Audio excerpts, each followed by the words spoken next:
mimi na wenzangu wizarani tunaamini kuwa Watanzania wanataka umeme. Watanzania hawataki maneno. Tuko hapa kuwaletea umeme. Kila mahali umeme tutapeleka. Mama amezungumza, vijiji 59 vyote vina umeme, kata 18 zote zina umeme, vitongoji alivyonavyo 259 131 vina umeme, vimebaki hivyo vichache.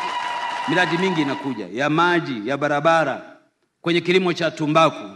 Waziri wa kilimo kijana wenu Mohamed Bashe kafanya kazi kubwa sana kuinua sekta ya kilimo.